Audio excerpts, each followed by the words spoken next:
महिला आरक्षण बिल, नारी शक्ति वंदन बिल जो पार्लियामेंट में असफल हो गया है, उसके परिणामों के बारे में आज हम बात करेंगे। ये पार्लियामेंट में एक बिल आया, नारी शक्ति वंदन बिल, और ये बिल पास नहीं हो सका। यानी इंट्रोड्यूस किया गया पार्लियामेंट में और सक्सेस नहीं मिली, सफलता नहीं मिली। इसके बारे में चर्चा करते हैं क्योंकि ये बहुत ही कंट्रोवर्शियल एक टॉपिक हो गया है। हमने पहले वीडियो बनाया था महिला आरक्षण बिल के ऊपर के नाम से, और उसमें थी कि आरक्षण की ज़रूरत कहाँ होती है, और बड़ी सीधी बात है, अनप्रोटेक्टेड है। जिस तरह से कोई छोटा प्लांट है उसके चारों तरफ बार लगा देते हैं या मकान के बाउंड्री वॉल होती है, इसी तरह जो कमज़ोर है, जो साधनों से वंचित रह गया है, जो सुविधाओं से वंचित रह गया है, उनको प्रोटेक्ट करना, उनको रिजर्वेशन देना। नेचुरल जस्टिस का जो मीनिंग है, जो पार्लियामेंट का बेस है, जो कानून का भी बेस माना जाता है, उसमें समानता का अधिकार है। समानता तब मिलती है साधनों में समानता हो, अवसरों में समानता हो, और एक शोषित दबा कुचला एक वर्ग जो रहता है, अगर उसको प्रोटेक्ट किया जाता है तो वो अपने आप समान रूप से विकसित हो सके, ग्रोथ हो सके। देखिए, टोटल पॉपुलेशन का लगभग 50% आधी आबादी, और जिसको आप ये कह सकते हैं कि समाज का एक सबसे बड़ा सशक्त और ताकत वर्ग, और जिसकी भागीदारी आधी है, आधी आबादी जिसको कहते हैं, वो महिलाओं की है। इसका मतलब संसाधनों में, आर्थिक बातों में, हर चीज़ में महिलाओं को आधी भागीदारी 50%, अगर नहीं है तो कहीं ना कहीं कोई कमी रह गई है, और अगर कमी है तो वहाँ रिजर्वेशन कितना ज़रूरी हो जाता है। इसलिए जो विचारधारा से जुड़े हुए लोग हैं, उन्होंने कंसेप्चुअली ये माना जाए कि महिलाओं को हर चीज़ में रिजर्वेशन मिलनी चाहिए। पार्लियामेंट में इंट्रोड्यूस हुआ 33% का बिल, होना तो चाहिए था 50%, चलो 33, और वो भी गिर गया, तो ये अच्छी बात नहीं है। क्यों हुआ, कैसे हुआ, ये भी बात है।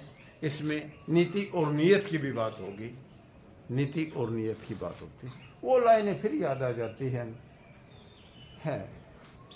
अबला नारी हाय तुम्हारी यही कहानी, अबला नारी हाय तुम्हारी यही कहानी, छाती में है दूध और आँख में है पानी, छाती में है दूध और आँख में है, अबला नारी हाय तुम्हारी यही। फिर जो ताकतें ऐसी होती हैं, विशेष तौर से जो बहुत ज़्यादा परंपराओं की बात करती हैं, भूतकाल की बात करती हैं, अतीत की बात करती हैं, दुनिया में ऐसी शक्तियाँ नारी के उत्थान में काम बहुत कम कर पाती हैं। नारी का उत्थान तर्क और वैज्ञानिक सोच के साथ जुड़ा हुआ है, क्योंकि महिलाएं समाज की बुनियाद रखती हैं।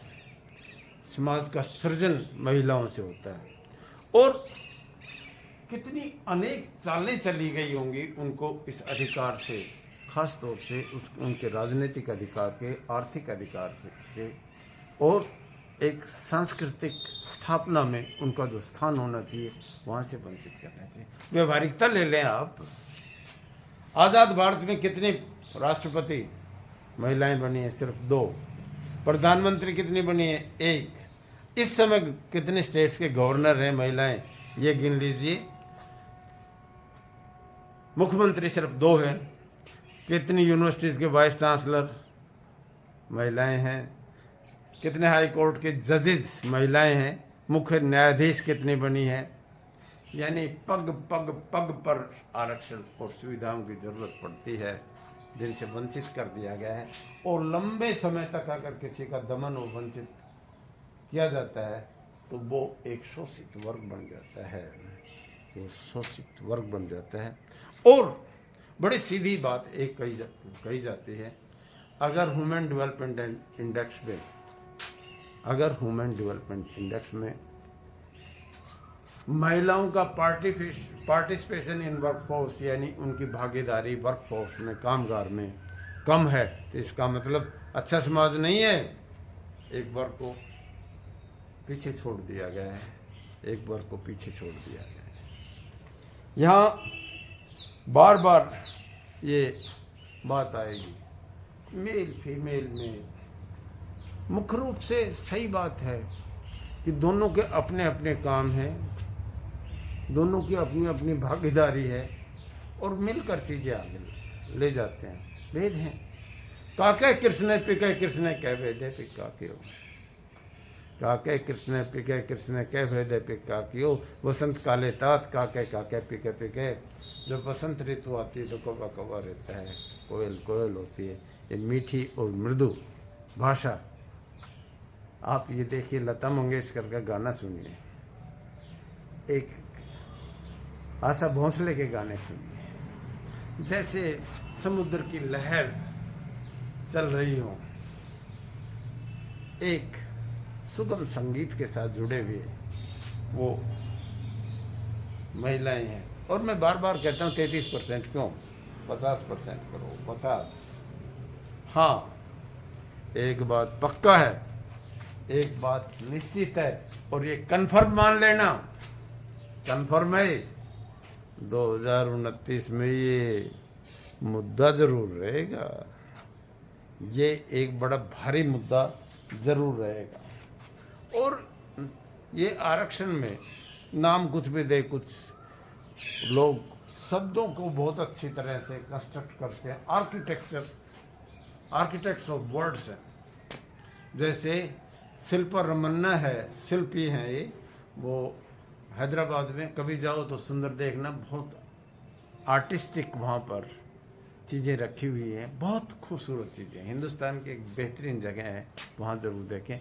कुछ लोग शब्दों के शिल्पी हैं, जिस तरह से अब ये बना है नारी शक्ति वंदन, शब्दों में तो कोई कसर नहीं है।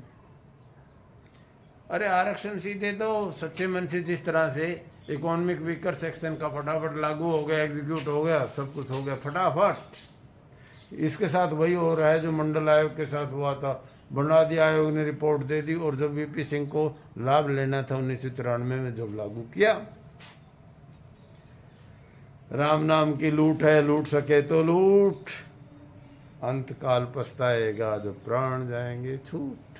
अरे इस समय जब मौका मिल रहा है, इस आरक्षण के लाभ को दे दो। और एक भलाई का नाम है जिसकी लूट मच रही है, कल्याणकारी एक बात है, एक भलाई की बात है, जो याद रखने की बात है, उसकी इस समय मौका पड़ा है, कर देना चाहिए। इसके दूरगामी परिणाम जरूर आएंगे, दूरगामी परिणाम। वैसे व्यक्तिगत तौर पर जिसको भी जो मौका मिलता है वहाँ पर काम करना चाहिए। अपने घर में बराबरी का माहौल रखिए जहाँ तक हो सके, क्योंकि स्थिति बहुत अच्छी नहीं है। कम से कम एक काम जरूर करो, उन लोगों का सामाजिक बहिष्कार जरूर करो जो महिला उत्पीड़न के साथ, महिला अपराधों के साथ सीधे जुड़े हुए, उनका बहिष्कार।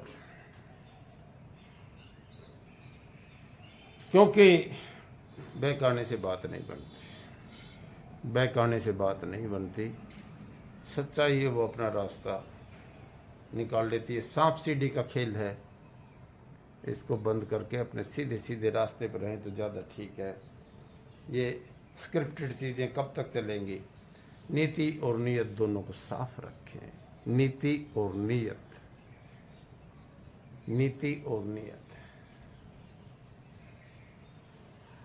एक लाइन कही जाती थी हमसे, बुरा वही है जिसकी नीयत बुरी है, बुरी है। यहाँ एक जैसे 3 तार मिला दिए जाते हैं बिजली के, पॉजिटिव, नेगेटिव और एक अर्थ। महिला आरक्षण के साथ 2 चीजें बड़ी कमाल के मिला दी, सेंसस और डिलिमिटेशन।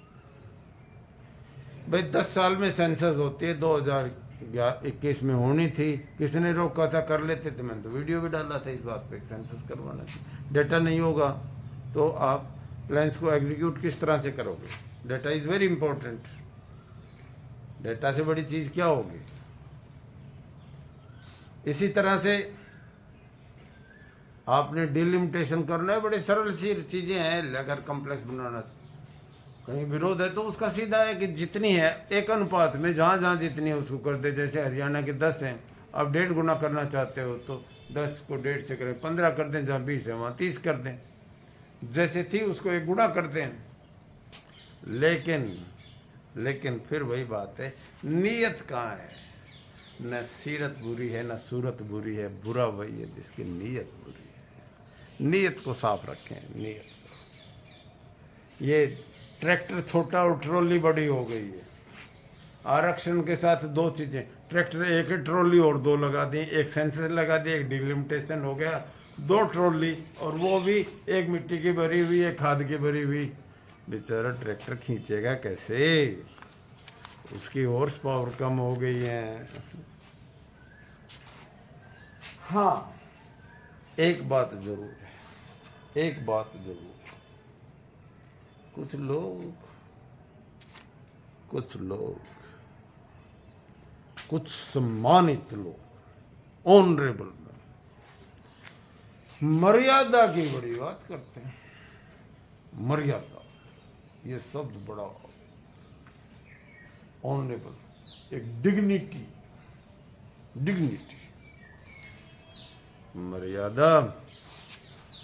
मर्यादा आचरण में होती है, मर्यादा व्यवहार में होती है, मर्यादा जीवन में होती है। और जब लंबी दौड़ होती है उसमें कंसिस्टेंसी बहुत जरूरी होती है, निरंतरता, परपेचुअलिटी बड़ी जरूरी है, बहुत ही जरूरी है। और जब अपना ही बनाया हुआ बिल, अपना ही डाला हुआ बिल अपनी ही पार्लियामेंट में पास नहीं करवाया जा सका हो, चाहे कारण कुछ भी हो, इसका मतलब हाथ पांव फूल गए हैं।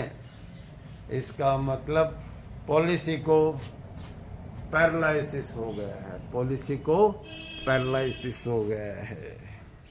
लोक कल्याणकारी सरकारें वो होती हैं जो अपने लोक, और लोक में दोनों नर और नारी, और उसमें भी नारी को पहले, अगर उनका हक उन तक पहुंचा सके तो उसे हम कल्याणकारी सरकार कहते हैं, उसे हम कल्याणकारी सरकार कहते हैं, उसी को हम वेलफेयर गवर्नमेंट कहते हैं।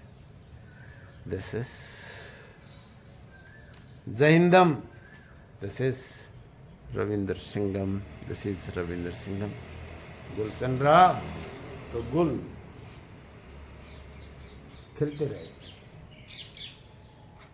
गुलशन रहा तो गुल खिलते रहेंगे। जिंदा रहे, चलते रहे, सोचते रहे तो हम और आप मिलते रहेंगे और इसी तरह से वीडियो बनाते रहेंगे। जय हिंद, रविंद्र सिंघम।